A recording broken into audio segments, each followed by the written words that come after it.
और अब बात कवर स्टोरीज की।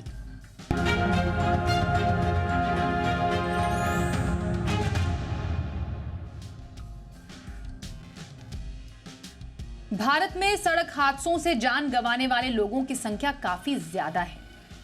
एनसीआरबी की लेटेस्ट रिपोर्ट के मुताबिक साल 2022 में ही 4,46,768 सड़क हादसे दर्ज किए गए। इसमें से 4,23,158 लोग घायल हुए और 1,71,100 लोगों की जान चली गई। ऐसे में इन मौतों को रोकने के लिए सरकार ने एक बड़ा कदम उठाया है। अब एक्सीडेंट होने पर नजदीकी अस्पताल में कैशलेस और मुफ्त में इलाज कराया जाएगा, जिसका खर्च सरकार उठाएगी। आज हम सरकार के इसी कदम का करेंगे विश्लेषण, जानेंगे सरकार के लिए क्या होंगी चुनौतियां और क्या है इसके लिए तैयारियां।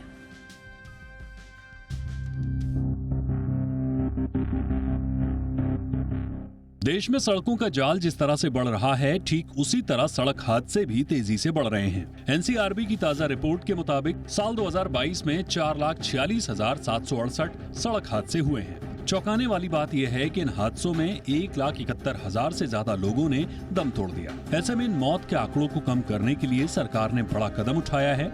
अब सड़क हादसों में पीड़ितों के इलाज के लिए कैशलेस चिकित्सा व्यवस्था शुरू करने की कवायद हो रही है, यानी लोगों की जान बचाई जा सके। सरकार के मुताबिक अगर सड़क हादसा होता है तो ऐसी स्थिति में नजदीकी अस्पताल में कैशलेस इलाज मिलेगा, जिसका खर्च सरकार उठाएगी। इस योजना पर सड़क परिवहन एवं राजमार्ग मंत्रालय काम कर रही है और स्टेक होल्डर्स के साथ चर्चा अंतिम चरण में है। उम्मीद जताई जा रही है कि इसका आने वाले बजट में ऐलान कर दिया जाएगा और इसे नए वित्तीय वर्ष में लागू कर दिया जाएगा। कई राज्यों ने अपने स्तर पर इस तरह की योजना शुरू की है। अब केंद्र सरकार देश भर में ऐसी योजना शुरू करेगी। इसके साथ ही सड़कों पर दौड़ रही बिना इंश्योरेंस वाली गाड़ियों पर सख्ती बरती जाएगी।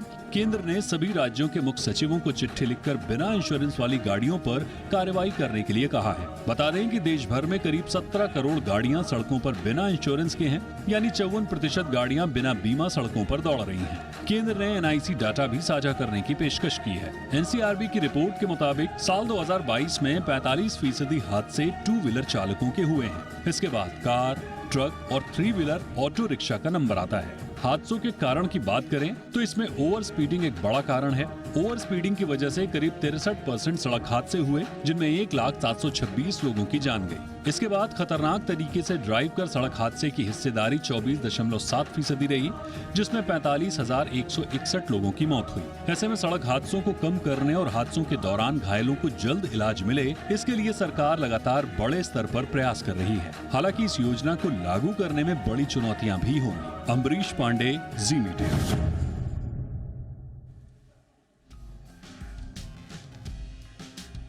तो कैशलेस ट्रीटमेंट सड़क हादसों का कितना सफल होगा, क्या चुनौतियां इसमें आ सकती हैं, जो सड़क हादसे होते हैं उसके पीछे के बड़े कारण क्या है, कैसे रोका जा सकता है, ये तमाम ऐसे पहलू हैं जिस पर चर्चा करना बेहद ज़्यादा ज़रूरी है।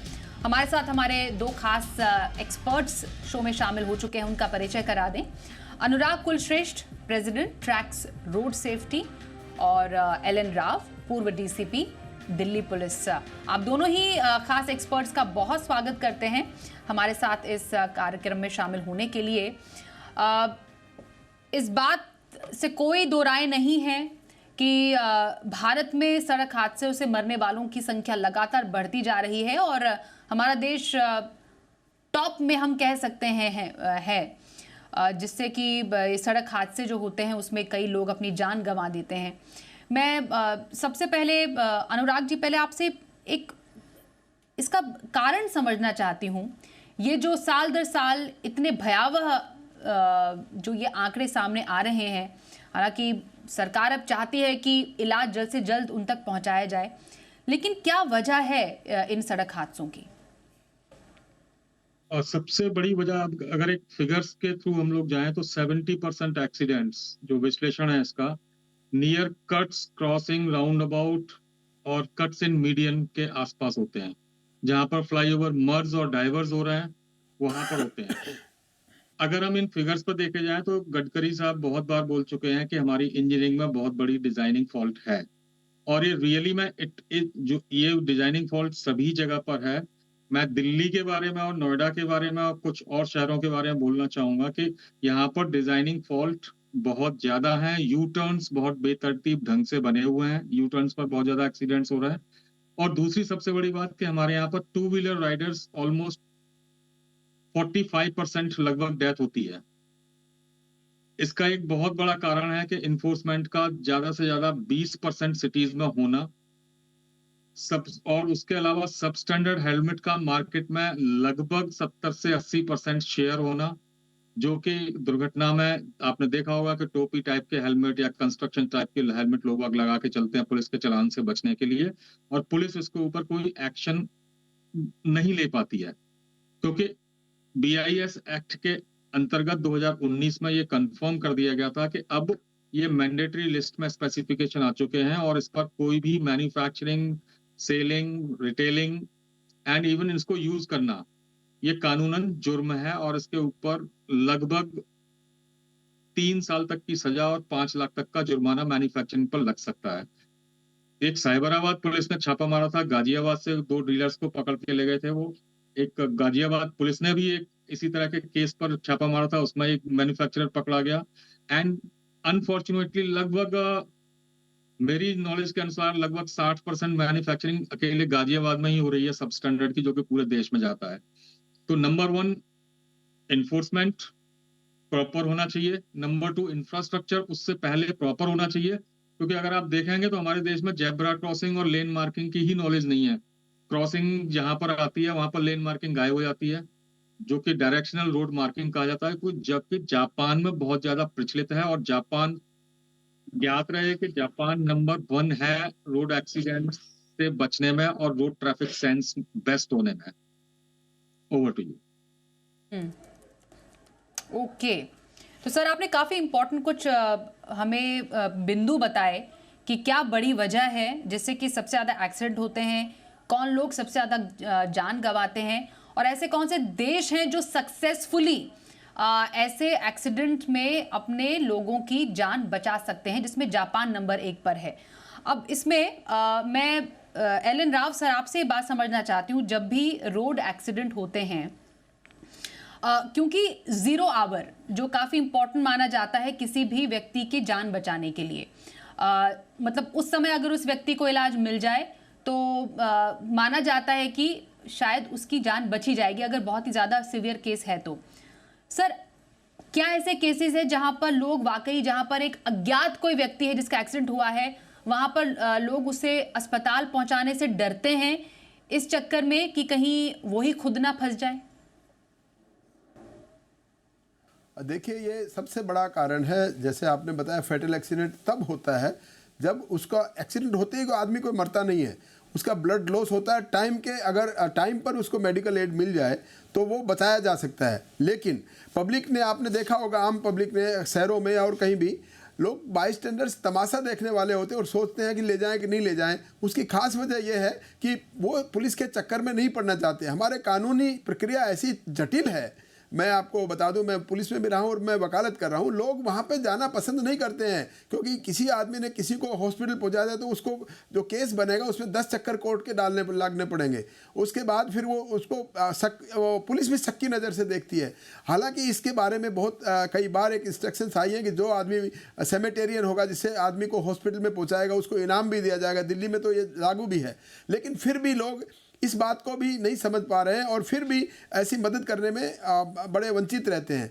ये एक बड़ा मेन इशू है कि लोगों को पहुंचाया नहीं जाता। अगर वास्तव में सही टाइम पे पहुंचाया जाए तो उनकी जान बचाई जा सकती है, इसमें कोई दो राय नहीं है, क्योंकि वो बड़ा गोल्डन आवर होता है। उस गोल्डन आवर में अगर उसको हॉस्पिटल के एड मिल जाए तो बच सकता है आदमी। दूसरा, जो एक्सीडेंट आपने पूछा अभी कि कितना क्या वजह हो सकती है, ये वास्तव में ही एक तो ये है कि आपका जो ड्राइविंग, जो लोग हैं ड्राइव जो करते हैं, उनका जो आजकल ड्राइविंग भी ठीक ढंग से नहीं करते, ड्राइवर्स का प्रॉपर ट्रेनिंग नहीं होती है, या उनका लाइसेंस ठीक नहीं होता है, या वो ऐसे ही बिना लाइसेंस के चलाने लगते हैं। तो आप ये समझ लीजिए कि गाड़ी कोई आदमी ऐसा चला रहा है जिसको चलानी नहीं आती है, तो एक रोड पे वेपन की तरह लेके जा रहा है, उसको वेपन समझिए आप कि उस गाड़ी से किसी की भी मौत हो सकती है क्योंकि उसको ठीक से चलाना नहीं आता। उसके अलावा शराब पीकर गाड़ी चलाना और मोबाइल फ़ोन का बड़ा इस्तेमाल हो रहा है आजकल, गाड़ी चलाते चलाते लोग मोबाइल फ़ोन इस्तेमाल करते हैं उस वजह से। तो ये सब चीज़ें डिपेंड करती हैं कि हम इन्फोर्समेंट कितना कर रहे हैं, लोगों में अवेयरनेस कितना जा रहे हैं और पुलिस कितनी जल्दी से उन लोगों को पकड़ रही है जो कि ऐसे गैरकानूनी काम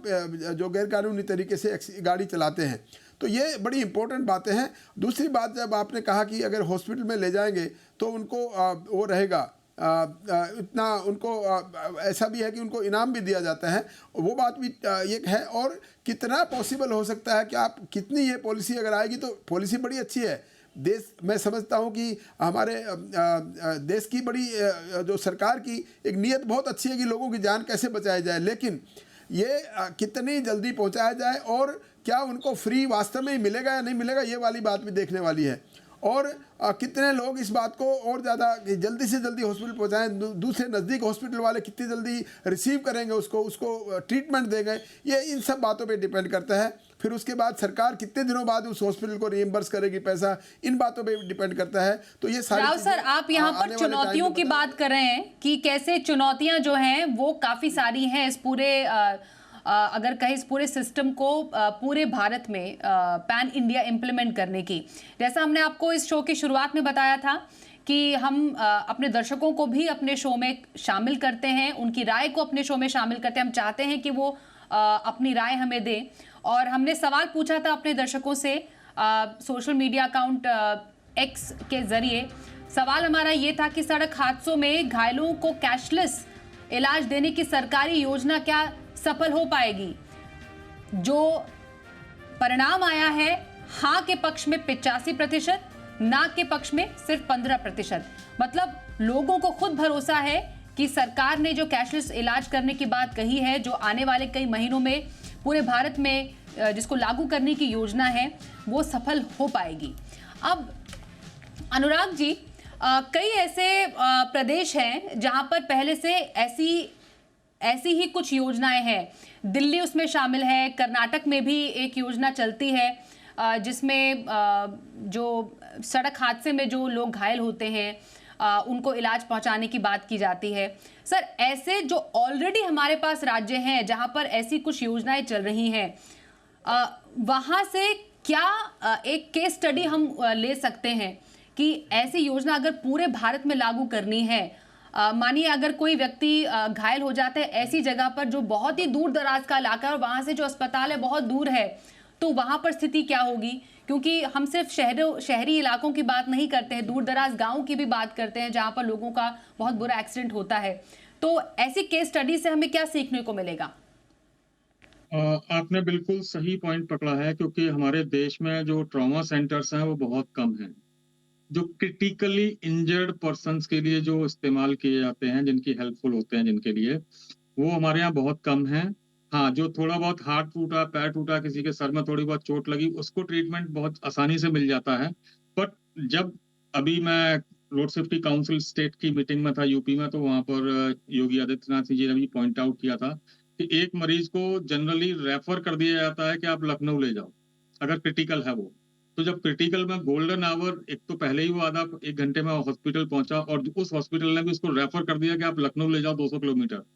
तो ये स्थिति यूपी की है और कमोबेश यही पूरी स्थिति पूरे देश में है कि जो क्रिटिकल ट्रीटमेंट के लिए जो हमारे यहाँ पर ट्रॉमा सेंटर्स होने चाहिए वो अभी नहीं है। लगभग उनमें 80% तक की कमी है। तो फेटल एक्सीडेंट से मरने वालों को बचाने के लिए सबसे पहले तो हमारा मेडिकल सिस्टम में बहुत ज्यादा इंप्रूवमेंट करना पड़ेगा। जो मुझे थोड़ा सा दूर की कौड़ी लगता है कि अगर 1 महीना, 2 महीना, 3 महीना और 4 महीना इलाज गवर्नमेंट फ्री कर रही है, इसका मतलब वो कितना क्रिटिकल ट्रीटमेंट वहां पर होगा और वो जो नॉर्मल हॉस्पिटल्स है उनमें हो भी पाएगा या नहीं। तो सबसे बड़ी बात कि पहले हमें मेडिकल सिस्टम को इम्प्रूव करना पड़ेगा। मेडिकल इम्प्रूव के बाद में फिर हमें जो है फर्स्ट रिस्पोंडेंट के ऊपर हमें थोड़ा सा भरोसा कम करना पड़ेगा कि हम अपनी एम्बुलेंस सर्विस या पुलिस की सर्विसेज को प्रॉपरली वहां पर लागू कर पाए। क्योंकि जनरली जो गुड समारिटन में देखा गया है कि अगर वैसे लोग मजाक उड़ाते हैं और कि लोग एक्सीडेंट होता है वहां पर जमघट लगाते हैं, फोटो खींचते हैं, लेकिन उनमें से कुछ लोग जरूर ऐसे होते हैं कि जो उस मरीज को ले जाने की कोशिश करते हैं।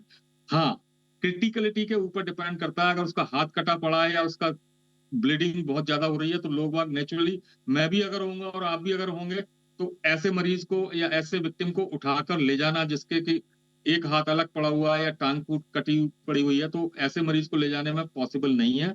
और ये मैं अपनी तरफ से सलाह दूंगा कि एज ए गुड समारिटन आप वहां पर रहें, पुलिस को फोन करें, एम्बुलेंस को फोन करें, और जब तक ना आ जाए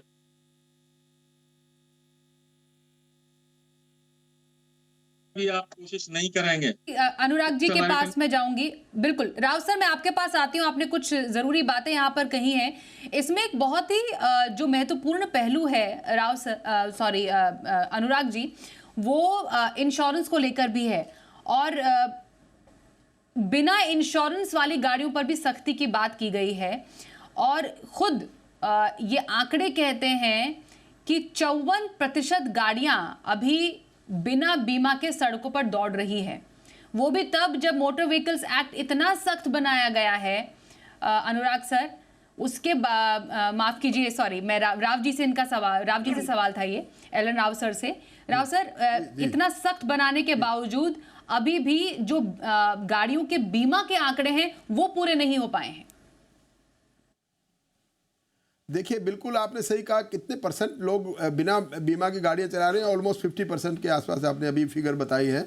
और आपके पहले वाले जो रिपोर्टर थे उन्होंने भी ये बड़ा अच्छा से एक्सप्लेन किया है। इसमें खास वजह यह है कि लोगों को एक तो अवेयरनेस नहीं होती, या फिर वो लालच में आ जाते हैं कि क्यों नहीं, हम क्यों कराएंगे। या फिर दूर दराज के जो गाँव हैं उनमें ये इंश्योरेंस की बहुत ज़्यादा प्रचलन नहीं है। शहरों में मैं समझता हूँ काफ़ी अच्छा रहता है कि लोग बीमा करा लेते हैं टाइम पे।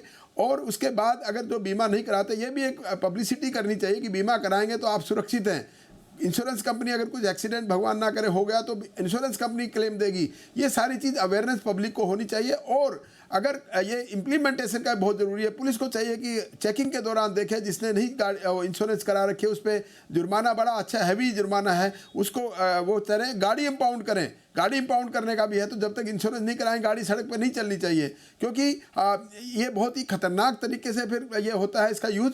और उसको इम्प्लीमेंटेशन ज़रूरी है, लोगों की अवेयरनेस ज़रूरी है। और इंश्योरेंस कंपनीज को भी देखना चाहिए कि किसी कंपनी का इंश्योरेंस था और वो डिसकंटिन्यू होगा तो उनको भी रिमाइंड कराना चाहिए कि आदमी अगर भूल गया है तो किसी वजह से, तो उनको बार बार रिमाइंडर कराएं कि आप ये इंश्योरेंस आपका ख़त्म हो गया है, ताकि इंश्योरेंस होता रहे लोगों के उसके व्हीकल्स का। और वो गाड़ी अगर किसी भगवान ने चाहा कि अगर एक्सीडेंट हो गया तो उसका इंश्योरेंस क्लेम दे दे और उस आदमी को जिसको एक्सीडेंट हुआ है उसका भरपाई हो सके। तो ये बहुत ज़रूरी है। और दूसरा, जैसे आप इंफ्रास्ट्रक्चर की बात बड़ी ज़रूरी है, अनुराग जी ने भी बताया कि बहुत ज़रूरी है। जब तक हमारा मेडिकल सिस्टम बहुत अच्छा नहीं होगा तब तक ये जो नियरेस्ट हॉस्पिटल वाली बात है कि जहाँ पे एक्सीडेंट हुआ कितनी दूरी पर कोई नियरेस्ट हॉस्पिटल है, उसमें पूरे इक्विपमेंट हैं कि नहीं है, जो इलाज चाहिए उसको इंजर्ड को वो वहाँ पे मिलेगा कि नहीं मिलेगा, ये सब चीज़ें देखने वाली बात है। तो अच्छी बात है, सरकार की नीयत मुझे लग रही है अच्छी है, लेकिन उसके साथ साथ उसको तैयारी भी बहुत ज़्यादा करनी पड़ेगी। लोगों की इसमें अवेयरनेस भी, लोगों को प्रोत्साहन देना है कि अगर उसको हॉस्पिटल कौन ले जाएगा। ये बात भी सही है कि अगर छत विच्छत शरीर हो गया तो नहीं हो सकता। एम्बुलेंस की तादाद बढ़ानी पड़ेगी, पुलिस को भी अलर्ट करना पड़ेगा कि इमीडिएटली जो पुलिस का होता है कि एम्बुलेंस नहीं पहुँचे तो पुलिस की गाड़ी ले जाए, PCR की गाड़ी ले जाए। ये शहरों में मुमकिन है, लेकिन दूर दराज के गाँव में वो भी मुमकिन नहीं है। तो इसलिए ये सब चीज़ें देखते हुए ये पॉलिसी अच्छी है, लेकिन इसका इम्प्लीमेंटेशन जब होगा तब देखा जाएगा कि क्या इसमें इम्पोर्टेंट इश्यूज खड़े होते हैं और कैसे उनका सॉल्यूशन सरकार करती है। जी बिल्कुल। और अनुराग जी, आपकी तरफ से फाइनल कमेंट इस पूरे स्कीम को सक्सेसफुल बनाने के लिए पैन इंडिया कुछ 2-3 स्टेप्स आप बताना चाहेंगे? हॉस्पिटल्स को नेटवर्क में लाना बेहद ज़रूरी है, क्योंकि आफ्टर ऑल चाहे सरकारी अस्पताल और उससे भी ज़्यादा प्राइवेट अस्पताल मना ना कर दे कि और आपको प्रूव ना करना पड़े कि जेन्युइन केस है कि नहीं, वहाँ पर दिक्कत ना हो, तो वहाँ पर कौन से ऐसे प्रोटोकॉल से जो पूरे किए जाने चाहिए? सबसे पहले तो जो अपना जो इंश्योरेंस पॉलिसी है उसी के साथ में ही वो लिंक होना चाहिए, जिससे कि उसी के इंश्योरेंस पॉलिसी अगर गाड़ी नंबर पर है, गाड़ी नंबर से वो इंश्योरेंस अगर है तो उसके बेसिस पर इलाज गवर्नमेंट हॉस्पिटल कर पाए। क्योंकि डॉक्यूमेंटेशन की बहुत बड़ी कमी नजर आती है कि अगर मेरे पास डॉक्यूमेंट नहीं है कोई, तो मेरा हॉस्पिटल अगर मेरी बॉडी को किसी हॉस्पिटल में ले जाया गया तो वो किस बेसिस पर मेरा इलाज स्टार्ट करेगा, मेरे डॉक्यूमेंट्स कहाँ से आएंगे, कौन सी कंपनी मेरे को देगी। तो इन सारी चीजों का नंबर 1 ध्यान रखना चाहिए। नंबर 2, हर व्हीकल को आधार कार्ड से अब रजिस्टर्ड होना चाहिए कि क्योंकि आधार कार्ड के साथ में जनरली लोगों का जो फोन नंबर अटैच होता है वो मोबाइल नंबर के आधार पर किसी भी व्यक्ति को कहीं पर भी ट्रेस किया जा सकता है, उसके नियरर और डियरर के पास बिल्कुल। पहुंचा जा सकता है। अभी तक जो आपने 54% जो गाड़ियां बताई कि अनरजिस्टर्ड हैं, मतलब इंश्योरेंस नहीं है, उनमें ज्यादातर शेयर ऑटो वालों का, डग्गेमारी जो गाड़ियां चलती हैं या फिर टू व्हीलर्स हैं उनका है। जनरली कार वालों का, ट्रक वालों का, बस वालों, ये लोग इंश्योरेंस करते हैं जो सबसे ज्यादा एक्सीडेंट करते हैं। तो ये एक आई थिंक थोड़ा सा मैनिपुलेशन है यहाँ पर कि 54% गाड़ियों से कोई हार्म हो रहा है, बट उनसे तो हार्म मुश्किल से होगा तो 10 से 15% होगा। लेकिन रजिस्टर्ड सारी गाड़ियां होनी चाहिए। जैसे कि CAA वाली बात आती है या NRC वाली बात आती है, तो सेम केस यहाँ पर भी है कि हर गाड़ी जो रजिस्टर्ड हो। और दूसरा, हमारे यहाँ डग्गे मारी जो गाड़ियां, आपने देखा होगा कि स्कूटर की लिमिट निकल गई, स्कूटर का इंजन निकाल के उसको रिक्शा बना दिया, रिक्शे के नीचे उसको फिट कर दिया, वो डग्गे मारी यहाँ दिल्ली में भी खुलेआम घूमती हैं, उन पर भी कोई एक्शन नहीं होता। तो इस तरह से सबसे पहले रजिस्ट्रेशन होना चाहिए, हर गाड़ी का रजिस्टर्ड मोबाइल नंबर से अटैच जो कि आधार कार्ड है वो होना चाहिए। दूसरा, जो गारंटी कार्ड टाइप का होना चाहिए, जो इंश्योरेंस सर्टिफिकेट ही मान्य होना चाहिए इलाज के लिए, कि अगर उस कैंडिडेट के आधार नंबर पर लिंक्ड होना चाहिए वो इंश्योरेंस, और उसी के आधार पर वो इलाज स्टार्ट होना चाहिए। अदरवाइज हॉस्पिटल्स उसको कभी भी एंटरटेन नहीं करेंगे, आज की डेट में भी नहीं करते हैं। हाँ, अगर मेरा कोई कैंडिडेट लेकर मेरी बॉडी को पहुंचता है या मेरा को लेकर पहुंचता है, तो वो स्टार्ट कर देते हैं कि यहाँ पर ये इसके पास इंश्योरेंस है ऑलरेडी और ये काट रहा, आप इलाज स्टार्ट कीजिए, तो वो कैशलेस हो जाता है।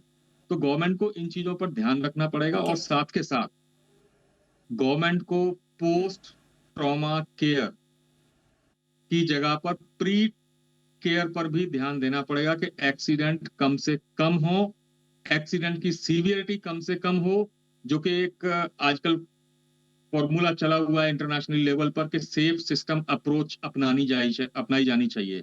तो जिससे कि जब सीवियरिटी कम होगी तो चोट कम लगेगी और हमारे हॉस्पिटल्स पर, जो कि अभी बहुत कम है, उनके ऊपर थोड़ा सा लोड कम होगा। अगर आप एम्स में अगर जाकर सही बोला आपने अनुराग सर, आपने काफी इंपॉर्टेंट यहाँ पर बात कही है कि अगर हम प्रिवेंशन ही करें तो क्योर की शायद जरूरत ही ना पड़े। तो बेसिक लेवल से तैयारी की जरूरत है।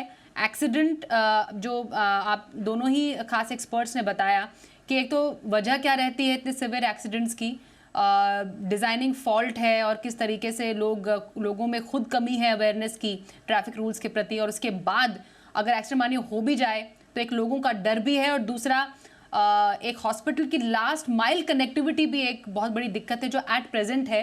मकसद ही हमारा ये था कि हमारे दोनों एक्सपर्ट से हम समझें कि आखिरकार ये जो एक अच्छा पहल है सरकार की तरफ से वो कैसे इम्प्लीमेंट किया जाए आने वाले समय में, जिससे कि सड़क हादसों में लोग जान ना गंवाएं अपनी। अब इस चर्चा में शामिल होने के लिए अनुराग कुलश्रेष्ठ जी और LN राव सर, आप दोनों का बहुत बहुत धन्यवाद हम करते हैं।